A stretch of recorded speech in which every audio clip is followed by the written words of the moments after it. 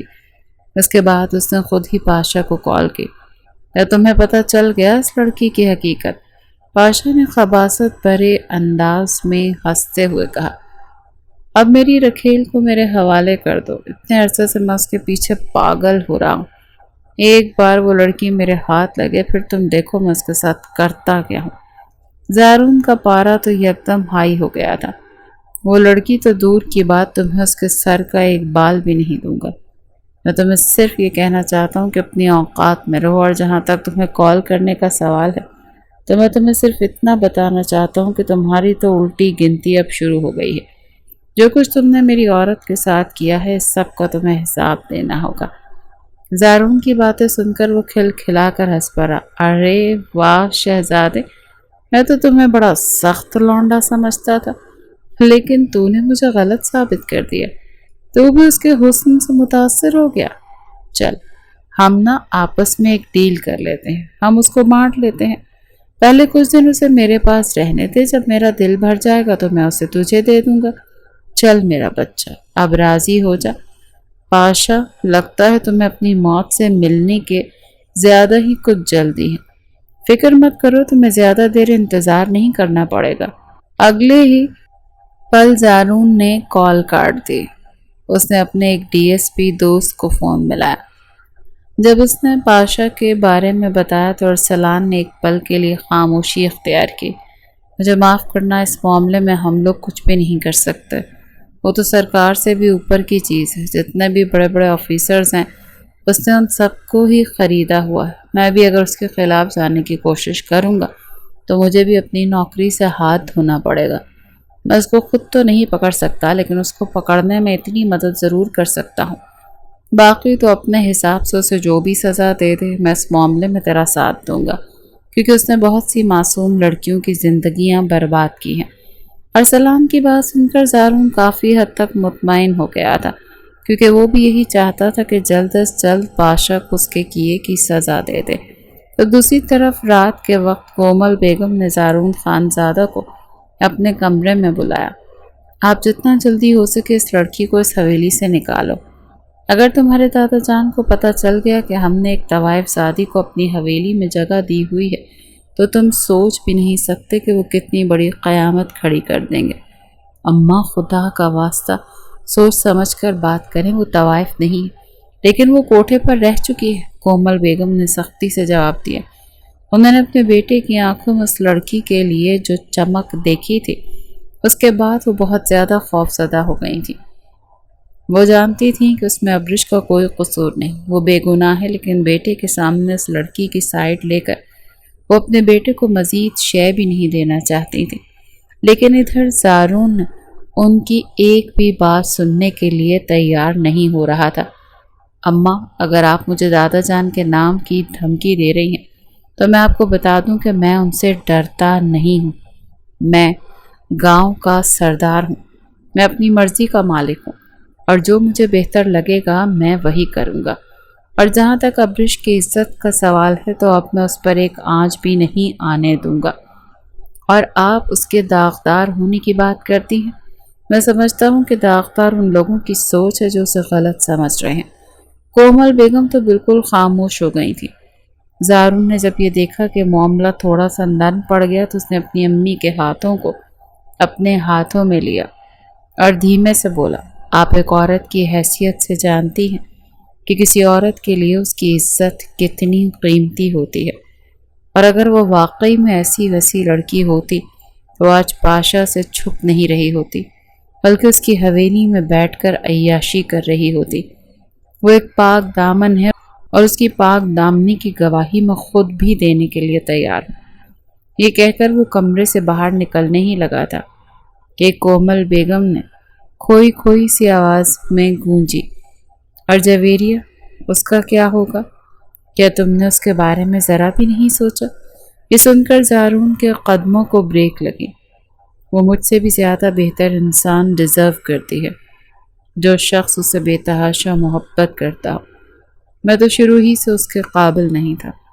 وہ ٹوٹ جائے گی زارون، کومل بیگم نے تڑپ کر کہا، لیکن امی، جو کچھ آپ کہہ رہی ہیں وہ میں نہیں مان سکتا، کیونکہ ابرش بھی ٹوٹ جائے گی، اور اگر وہ لڑکی ٹوٹی تو میں بھی ٹوٹ جاؤں گا۔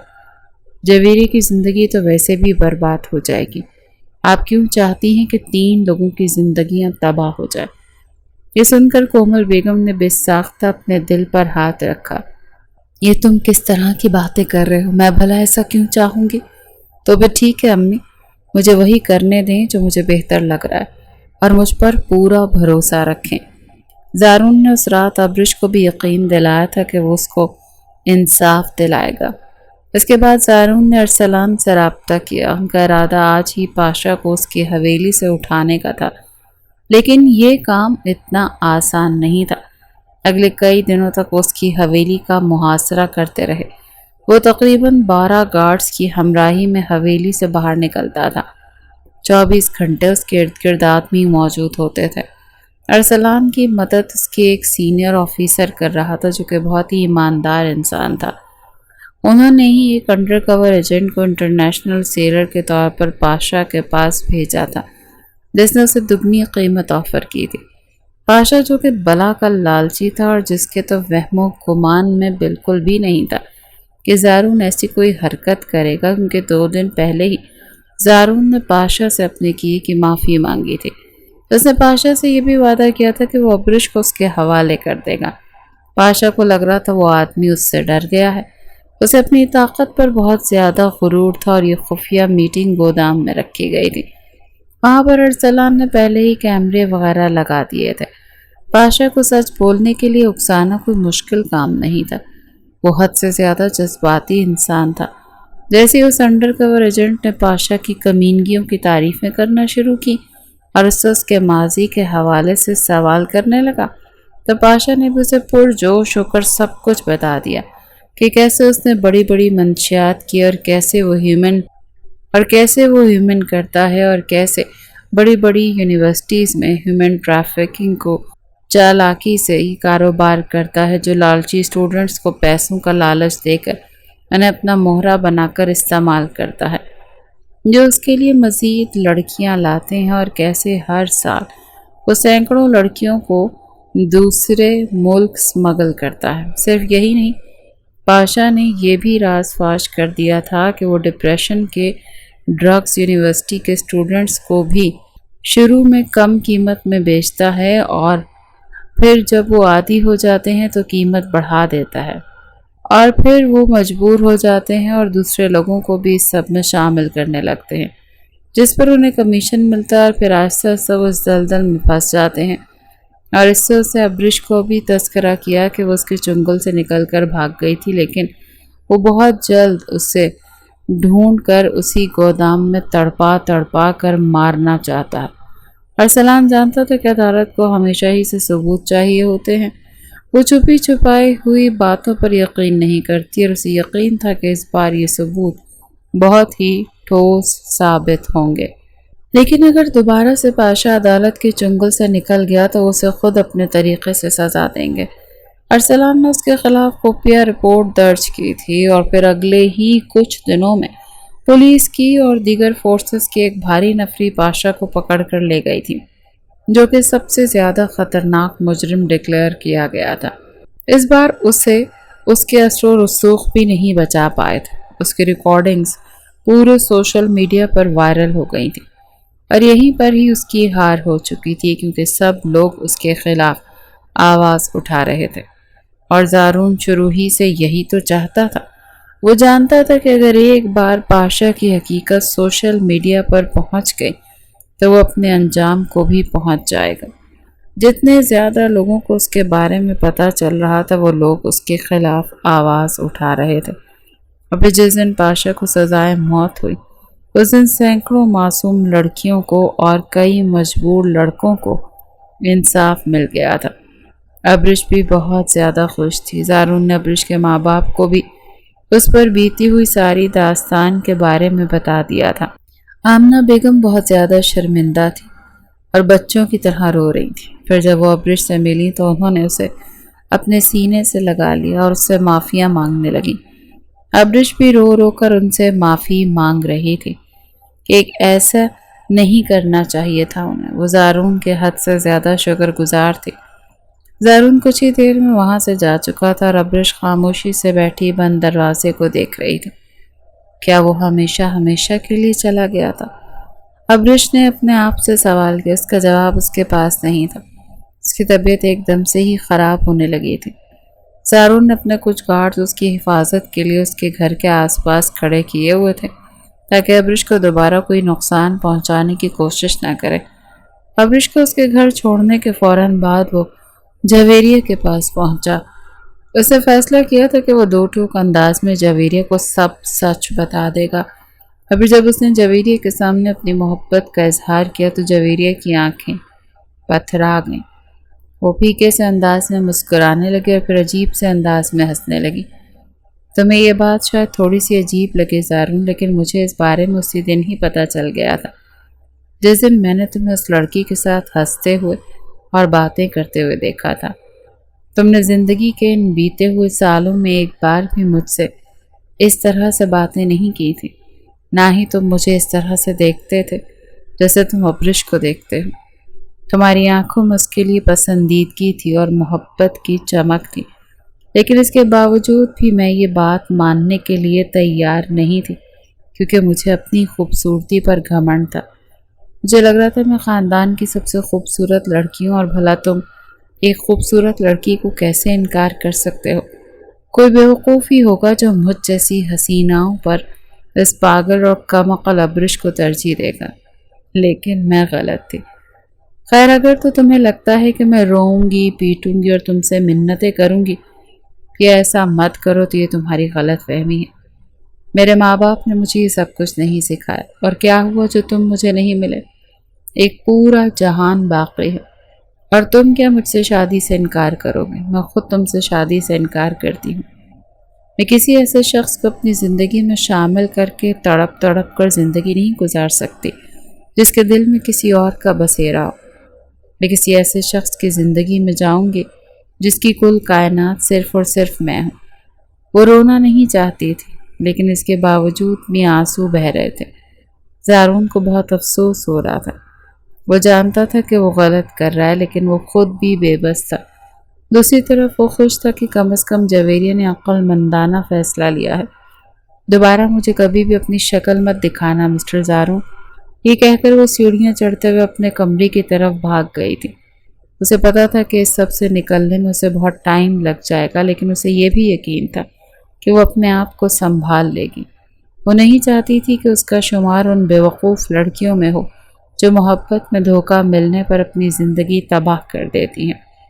وہ اپنے آپ کو سنبھال کر اپنے آپ کو مضبوط بنانا چاہتی تھی، جو کہ اسے سکھایا گیا تھا۔ حویلی میں دادا جان اور باقی سب لوگ بھی زارون سے بہت زیادہ خفا تھے، لیکن زارون نے بھی کسی ایک ہی رٹ لگائی ہوئی تھی کہ وہ صرف اور صرف ابرش سے نکاح کرے گا۔ ادھر ابرش 24 گھنٹے زارون کے بارے میں ہی سوچتی رہتی تھی۔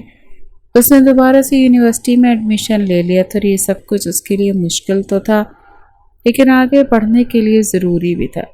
پھر جب ایک دن وہ یونیورسٹی سے واپس آئی تو صحن میں زارون کو دادا جان کے ساتھ بیٹھا ہوا دیکھ کر حیران رہ گئی۔ اسے دیکھتی ہی دادا جان نے اس کے سر پر ہاتھ رکھا اور پیار بھرے لہجے میں بولے، بس اب جلد از جلد ہماری بیٹی کو ہمارے حوالے کر دیں، ہم سے مزید انتظار نہیں ہوتا۔ ابرش نے بے یقینی سے زارون کو دیکھا، جس کی آنکھوں میں محبت کی چمک موجود تھی۔ اس کے ماں باپ بھی بہت زیادہ خوش تھے کہ ان کی بیٹی کی شادی اچھی جگہ پر ہو رہی ہے۔ ابرش کو ایک بات تو سمجھ میں آ چکی تھی کہ جو انسان کے نصیب میں ہو وہ انسان کو مل کر ہی رہتا ہے، اور یہ دعا وہ واحد چیز ہے جو نصیب بدل دیتی ہے۔ جس پیسے اور جن حویلیوں اور جائیدادوں کے پیچھے وہ بھاگتی تھی، آج وہ سب چیزیں اس کے قدموں میں آ گئی تھیں۔ سب سے بڑھ کر یہ کہ اسے ایک بے تحاشا محبت کرنے والا انسان ملا تھا۔ تھوڑی ہی دیر میں زارون اس کو ڈھونڈتا ہوا کچن میں آیا اسے اپنی نظروں میں سماتے ہوئے پیار بھرے لہجے میں بولا، تمہیں کیا لگا تھا پیاری لڑکی، میں اتنی آسانی سے تمہارا پیچھا چھوڑ دوں گا؟ یہ سن کر ابرش نے فوراً سے اپنی گردن جھکا لی۔ اس کی آنکھیں شکر کے احساس سے آنسوؤں سے بھیگ گئی تھیں۔ میں آپ کے لیے پرفیکٹ نہیں۔ اور جویریہ؟ یہ سن کر زارون نے گہری سانس لی اور اس سے ساری سچویشن سمجھا دی اور اسے بتا دیا کہ جویریہ کو اس جیسے پاگل عاشق سے شادی کرنے میں کوئی انٹرسٹ نہیں ہے، جس کے دل میں صرف اور صرف ابرش کا چہرہ موجود ہے۔ اس کے بعد اس نے آگے بڑھ کر ابرش کے آنسو صاف کیے اور اسے اپنے سینے سے لگاتے ہوئے بولا، بس آج کے بعد میں تمہاری آنکھوں میں آنسو نہ دیکھوں۔ تم میرے لیے میری کل کائنات ہو۔ تم سوچ بھی نہیں سکتی ہو کہ میں تم سے کتنی محبت کرتا ہوں۔ میں تمہیں کسی قیمت پر نہیں کھو سکتا۔ ابرش نے بھی سکون سے اپنی آنکھیں بند کر لیں، وہ بھی اسے بے تحاشا محبت کرتی تھی۔ اچانک ہی باہر بلی نے گلدان گرایا تو وہ دونوں ہڑبڑا کر ایک دوسرے سے جدا ہوئے۔ ابرش اس کو خفگی سے گھورتے ہوئے بولی، ابھی میرے ساتھ فری ہونے کی ضرورت نہیں ہے، ابھی ہم دونوں کا نکاح نہیں ہوا۔ یہ سن کر وہ کھلکھلا کر ہنس رہا تھا۔ تو میری جان، نکاح میں کون سی دیری ہے؟ اگلے مہینے بارات لے کر آؤں گا اور تمہیں پوری دھوم دھام سے رخصت کر کے لے جاؤں گا۔ اس کے بعد دیکھتا ہوں مجھ سے کیسے دور بھاگتی ہو۔ اس کے بال خراب کرتا ہوا کچن سے چلا گیا تھا، جبکہ اس کے جانے کے بعد ابرش کھل کر مسکراتی تھی۔ وہ اپنے رب کا جتنا بھی شکر ادا کرتی کم تھا، جس نے اس کی زندگی میں آزمائشیں تو لکھی تھی لیکن اس کا بہت بڑا اجر بھی دیا تھا۔